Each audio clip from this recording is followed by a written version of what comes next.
Assalamualaikum warahmatullahi wabarakatuh. Perkenalkan, nama saya Izu Hairi Misawi Rohali dan teman saya yaitu Saya Fadil Haris Lubis.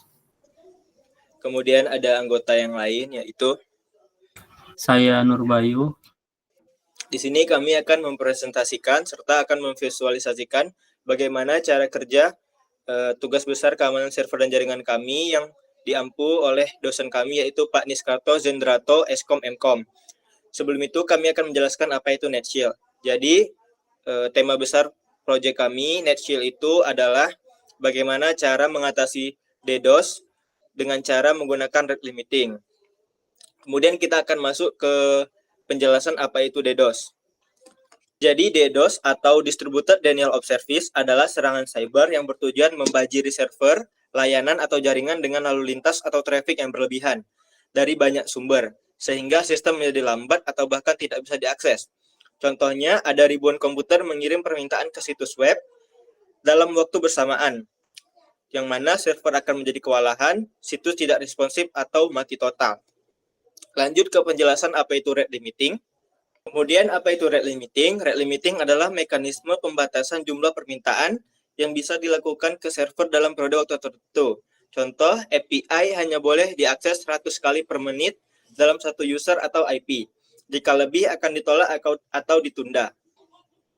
Kemudian kenapa kami gunakan rate limiting di dalam proyek kami? Yang pertama itu mencegah DDoS dan abuse. Dengan membatasi traffic per IP atau user, server tidak kewalahan menerima permintaan berlebih. Kemudian yang kedua yaitu menjaga stabilitas sistem. Semua user mendapat layanan yang adil dan sistem tetap stabil meskipun banyak pengguna. Yang ketiga, menghemat sumber daya server. CPU, RAM, dan bandwidth tidak cepat habis karena dibatasi penggunanya. Nomor 4 itu melindungi API dan data. Banyak layanan API menerapkan rate limit agar tidak diambil secara massal. Yang kelima itu menambah keamanan, membatasi login berulang kali, dapat mencegah serangan brute force untuk mendapatkan password. Kemudian di sini teman saya Fadil Haris Lubis akan mendemonstrasikan bagaimana kami menggunakan rate limiting dalam mencegah DDoS. Dipersilakan kepada Fadil Al-Haris. Baik, sebentar.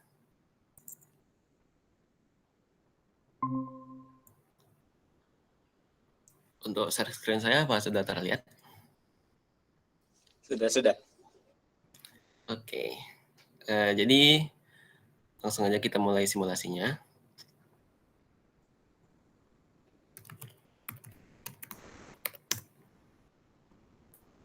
Mungkin untuk memudahkan prosesnya, sini kita menggunakan SSH saja.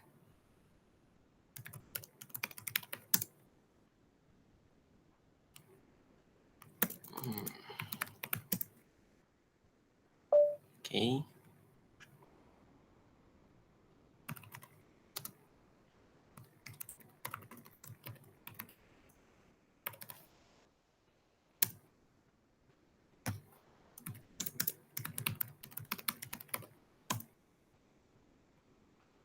Sebentar.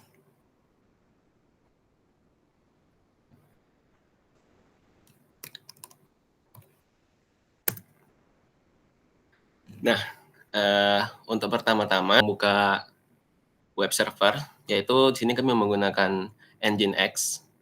Jadi pertama-tama kita download terlebih dahulu.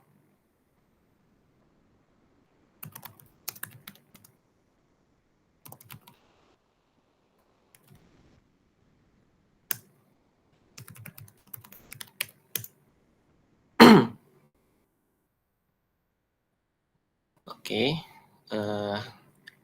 kita jalankan dulu Nginx-nya.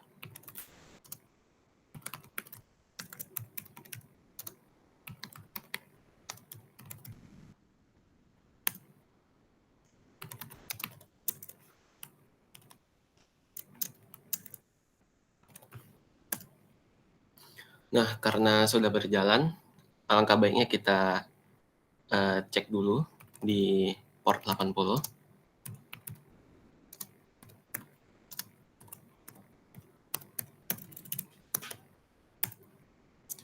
Nah, di sini kita bisa lihat untuk Nginx-nya sudah berjalan di port 80. Mungkin kita bisa langsung masuk ke langkah-langkahnya. Oke, baik. Jadi di sini kita menggunakan utility dari Apache 2, yaitu Apache Benchmark. Nah, jadi di sini kita akan mencoba untuk memberikan request ke port yang ke web server yang sudah jalan tadi. Mungkin kita coba dulu IP-nya. Oke, baik. Kita coba Apache Benchmark. Mungkin di sini kita akan meminta 100.000 request dari IP ini.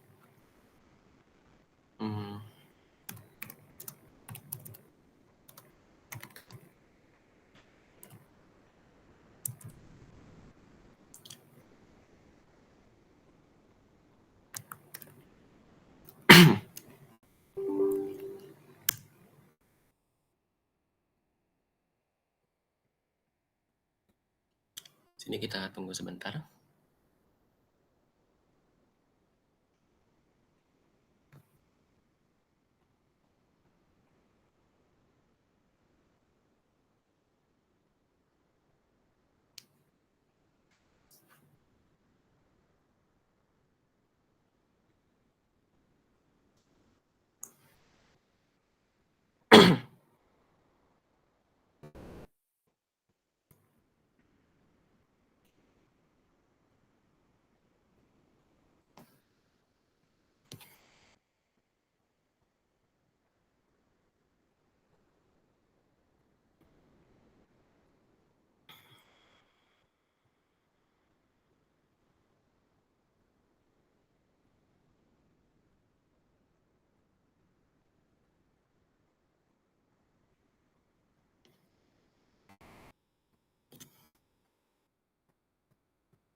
Nah, sudah selesai.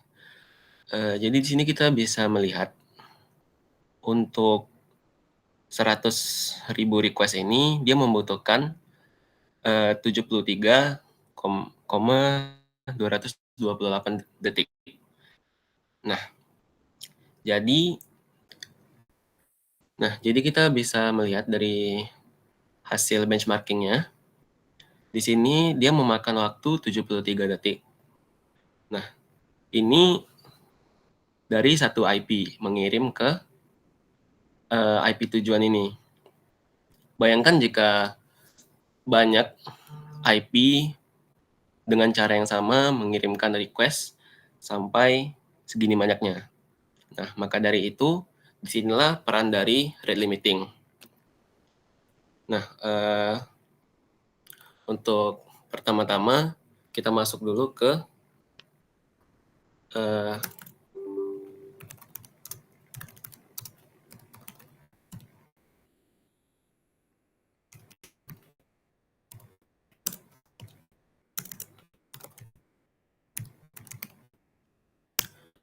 konfigurasi NGINX-nya. Nah, di bagian HTTP ini kita tambahkan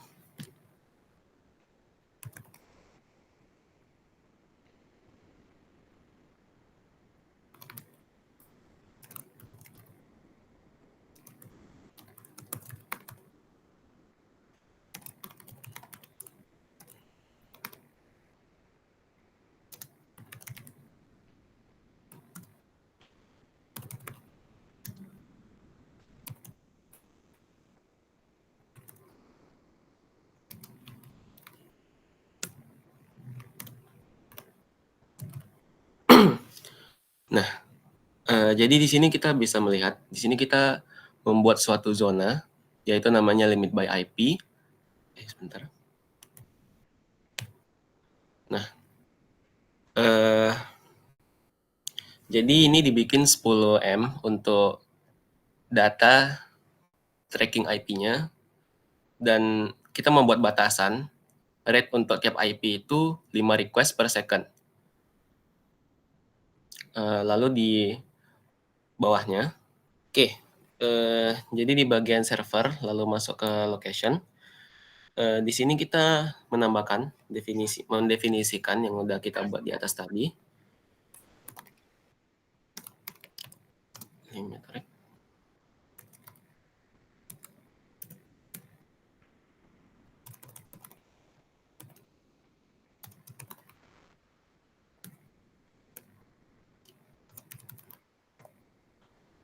Nah, jadi kita mengambil zona yang sudah kita buat tadi, lalu membuat burst-nya sama dengan 10, yaitu mengizinkan lonjakan maksimal 10,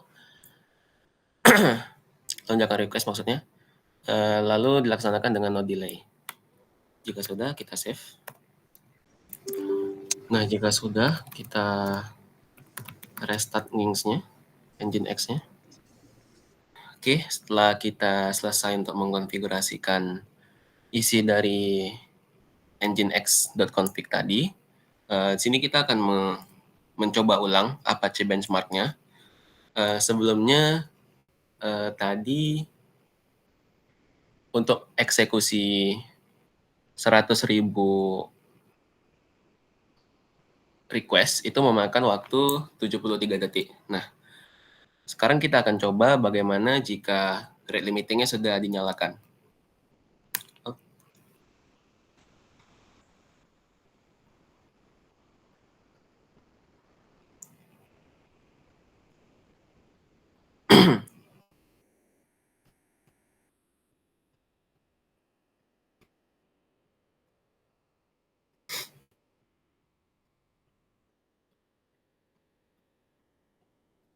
Oke, sudah selesai. Nah, dari hasil benchmarking ini kita bisa lihat di sini time taken-nya cuma 23 detik. Yang dimana dia menolak 99.883 total dari 100.000 total request,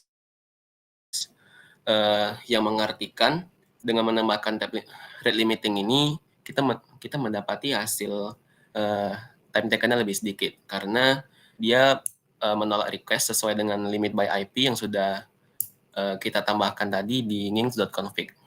Nah, mungkin sekian dari pensimulasian mengatasi DDoS dengan rate limiting. Mungkin kepada teman saya ada yang ingin ditambahkan?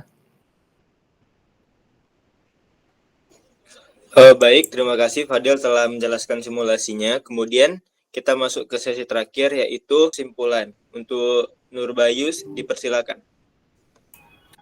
Baik, terima kasih Ju. Selanjutnya saya akan melanjutkan untuk menjelaskan kesimpulannya dari simulasi serangan DDoS yang telah dilakukan oleh Fadil. Jadi simulasi serangan DDoS ini memberikan pemahaman praktis mengenai cara kerja serangan serta dampaknya terhadap performa server. Dengan menerapkan rate limiting pada server Nginx, terbukti dapat membatasi permintaan berlebih dari satu sumber, sehingga menjadi solusi mitigasi efektif untuk menjaga ketersediaan layanan. Jadi di langkah ini penting sebagai dasar dalam membangun sistem pertahanan jaringan yang tangguh dan responsif terhadap serangan siber. Sekian dan terima kasih dari saya. Baiklah, mungkin sekian video simulasi serta penjelasan tentang NetShield, yaitu pencegahan DDoS menggunakan rate limiting. Sekian mungkin dari kami. Saya tutup dengan wabillahi taufiq wal hidayah. Wassalamualaikum warahmatullahi wabarakatuh. Terima kasih.